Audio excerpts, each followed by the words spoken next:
Good morning, viewer. Welcome to our Fusak TV. Here's a breaking news. Why does depicting the Prophet Muhammad cause offense? Why does the Koran say? There is no specific or explicit ban in the Koran, the holy book of Islam, on images of Allah or the Prophet Muhammad, be they are carved, painted, or drawn. However, chapter 42, verse 11 of the Quran does say Allah is the originator of the heavens and the earth.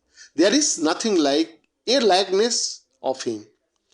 This is taken by Muslims to mean that Allah cannot be captured in an image by human hand.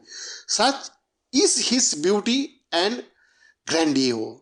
To attempt such a thing is seen as an insult to Allah. Chapter 21, verse 52 to 54 of the Quran reads, Abraham said to his father and his people, "What are these images to whose worship you cleave?" They said, "We found our fathers worshipping them." He said, "Certainly you have been, you and your fathers, in manifest error." From this arises the Muslim belief that images can give rise to idolatry.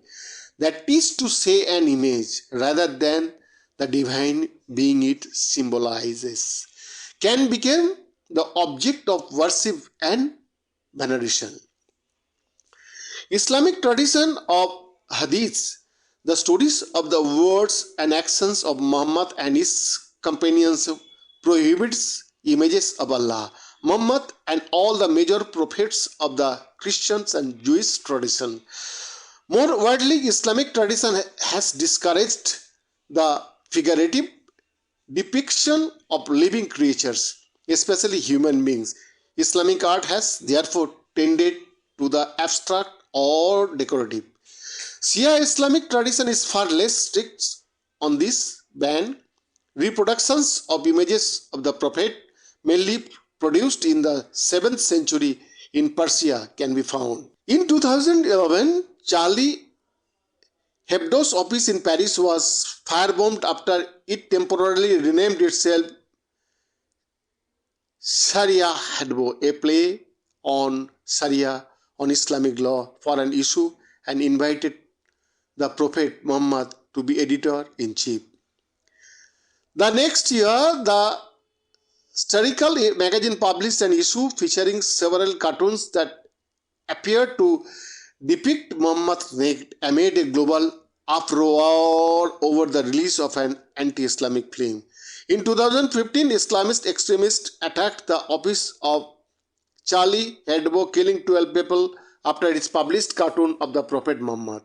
In 2020, Samuel Paty, a teacher in Paris, was beheaded after using cartoons of the Prophet Muhammad during a lesson about freedom of speech. Rallies in support of the teacher were then held across France, where the issue is particularly sensitive because secularism or laicity is central to national identity. Behind the effort, Fusak TV.